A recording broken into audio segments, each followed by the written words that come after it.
Bien, vamos a arrancar haciendo las primeras derivadas de funciones vectoriales. ¿Sí? Vamos a tener el primer caso de una función siguiente. Nosotros vamos a tener la función g de t, que es una función vectorial.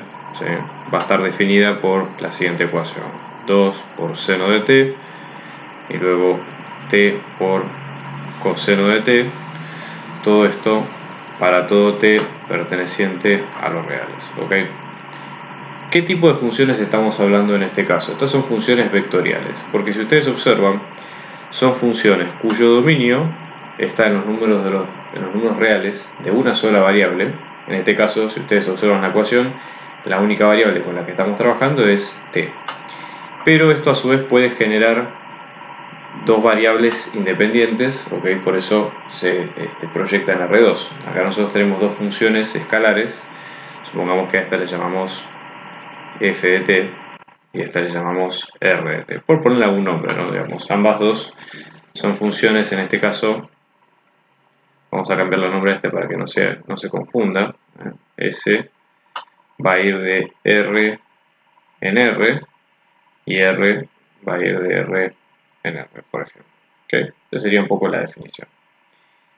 Entonces, en este caso, si nosotros lo graficamos, esto básicamente, en general, el sentido físico que tiene este tipo de funciones es, por ejemplo, el recorrido de partículas o de móviles o de lo que sea en el plano, en el espacio, funciones de trayectoria, de velocidad. ¿Sí? O sea, básicamente tiene un sentido más vectorial, más físico. ¿Cómo hacemos para derivarlas? Bueno, para empezar, una función vectorial se puede derivar en un punto, por ejemplo, punto, supongamos t sub 0, si las derivadas, ¿sí?, de las funciones escalares que lo componen existen en ese punto y se pueden calcular. Entonces, en este caso la idea sería hallar, ¿sí?, g' en 0, por ejemplo.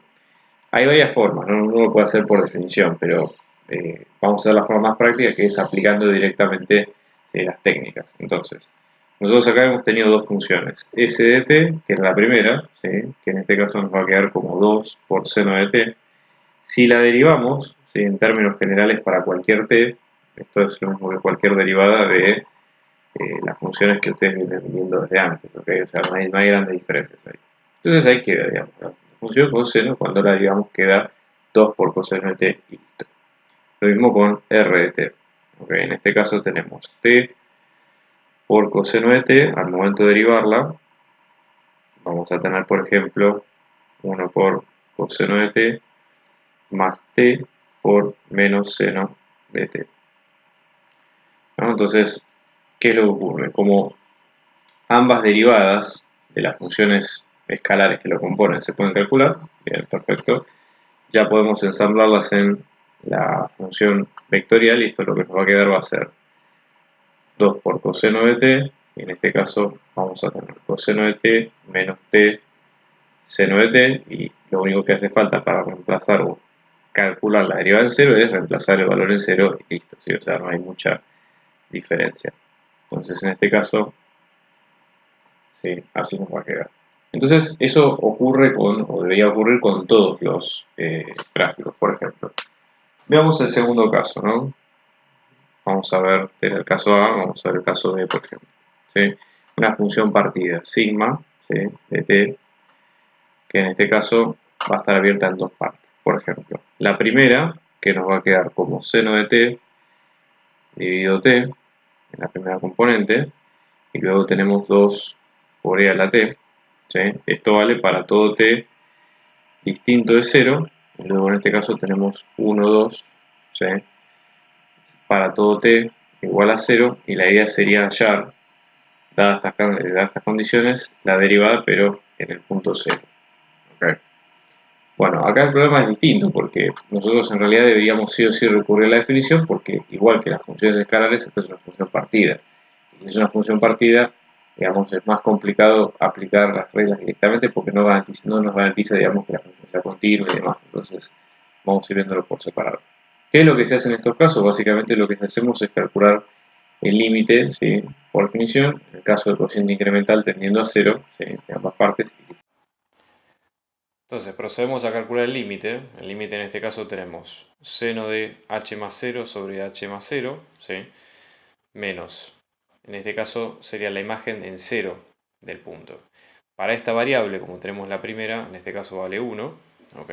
Pues la primera componente con la primera función, y todo esto dividido h. Entonces, esto nos va a quedar como límite de h tendiendo a 0 de seno de h sobre h menos 1, todo esto sobre h. Si ustedes recuerdan, el límite de h tendiendo a 0 de seno de h sobre h por definición esto da igual que 1. ¿Ok? Por un detalle, por las dos. 1 menos 1 da 0, y lo que vamos a tener acá es, ojo con esto, 0 sobre una variable que tiende a ser 0, no que es 0 directamente. Entonces esto es importante porque no es una indeterminación, sino que va a quedar como 0 directamente, ¿ok? 0 debido a algo que no es 0. Entonces el límite en definitiva termina como para ser 0. ¿Qué pasa entonces en el segundo caso? Tenemos límite de h tendiendo a 0 de 2 por e a la t. Acá es más sencillo porque como no es un límite complicado, directamente hacemos sustitución directa, ¿sí? Y listo, digamos, no hay mucho más problema. 2 por 1, esto nos va a quedar 2. Con lo cual, fíjense ustedes lo siguiente. Nosotros acá encontramos que la derivada, ¿sí? Es decir, la derivada en 0, en este caso nos está quedando la función 0, 2. ¿Ok? Obviamente no hubo problema para calcularlo, pero este sería el procedimiento que tenemos que seguir si queremos calcular las derivadas en puntos complicados como este, ¿no? Digamos que son por definición y demás. Veamos por ejemplo otro caso. Supongamos que ustedes tienen una función partida, ¿no? De la misma forma que la anterior, va a tener una función un poco más compleja capaz porque vamos a tener x y x al cuadrado para todo x mayor o igual a 0, y luego x y x al cuadrado más 1 para todo x menor que 0, y claramente la derivada que hay que calcular acá es obviamente en 0, ¿no? Mala mía el nombre de la función. Ok, en ese caso vamos a calcular el límite, ¿sí? Lo mismo. Bien, seguimos calculando el límite entonces de la derivada. No, vamos a hacerlo por la parte A primero. Entonces en la parte A vamos a tener límite de h tendiendo a 0, ¿sí? De f de h más 0 menos f en 0, todo esto sobre h, ¿ok? F en forma vectorial. Acá lo que vamos a tener es lo siguiente, observen ustedes. F de h más 0, h más 0 da h. F de h es directamente la imagen reemplazando en el vector de x por h, lo cual vamos a tener h y h cuadrado, ¿sí? 0, la imagen en 0 corresponde al mismo dominio de esta parte de la función, de la parte A. Por lo tanto, ¿sí? Reemplazando 0 y 0 cuadrado nos va a quedar el punto 0, 0. Luego tenemos abajo h, ¿no? Entonces esto de acá nos va a quedar el límite h tendiendo a 0, ¿sí? De h cuadrado menos 0, que h menos 0 que es h cuadrado menos 0 que es h cuadrado, todo esto sobre h, ¿sí? Simplificando en cada una de las componentes. En la primera nos va a quedar directamente h dividido h, que es 1, y en esta nos queda h, con lo cual al reemplazar h por 0 nos va a quedar con 1, 0. Es decir, calculando la derivada por definición, en la primera parte nos queda que la derivada vale 1, 0. ¿Sí? En ese sentido. Vamos a ver en la parte B, porque en la parte B tenemos que hacer algo similar. De hecho, la definición es la misma, la única diferencia es que la imagen en 0, 0 la tenemos que calcular, o va a ser la misma que la que hemos reemplazado acá, es decir, el mismo punto 0, 0. No es la única diferencia. ¿Okay? Entonces tenemos límite de h tendiendo al 0 de f de h más 0 menos f en 0, todo esto sobre h.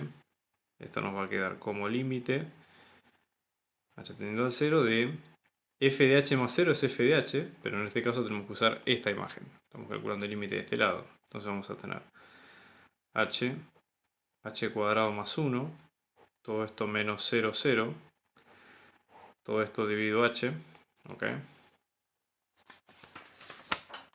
Fíjense, en este caso esto nos va a quedar como de En este caso vamos a tener h cuadrado más 1, menos 0, 0 queda igual, ¿sí? Dividido h. En este caso, esto vamos a tener límite de h tendiendo al 0, de h sobre h, en la primera parte, y luego tenemos h cuadrado sobre h, más 1 sobre h. Esto nos va a quedar, ¿no? Si simplificamos en la segunda parte, la primera parte, por ejemplo, esto nos va a quedar como 1. En la segunda esto nos va a quedar como h más 1 sobre h. ¿Okay? Acá vamos a tener un problema porque si hacemos sustitución directa, ¿qué es lo que va a ocurrir?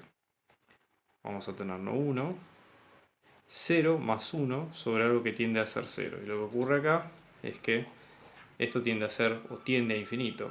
Por lo tanto, al tender a infinito, ¿sí? Lo que nosotros vemos es que esta parte del vector tiende a infinito. Por ende, obviamente primero que no coincide con el límite que hemos calculado antes, pero además, ¿sí? no tendría sentido que una derivada tenga este límite, y de existir, ¿sí? tendría que ser distinto de infinito. Por ende, primero que nosotros calculando el límite por derecha, es decir, para la parte A de la función, nos dio algo coherente, pero no nos dio lo mismo para la parte B. Eso indica que no existe la derivada para la función en ese punto, por lo menos, ¿sí? Entonces, conclusión, digamos, ahí no hay mucho más que hacer en ese punto, ¿sí? Y eso sería, por lo menos, lo que tenemos hasta ahora de la parte de este cálculo. Estamos organizando clases particulares, individuales y grupales para apoyo a las materias parciales y finales, así que abajo dejamos nuestro dato de contacto para si ustedes quieren contactarse y seguir averiguando de las clases lo pueden hacer. Un abrazo grande y muchos éxitos.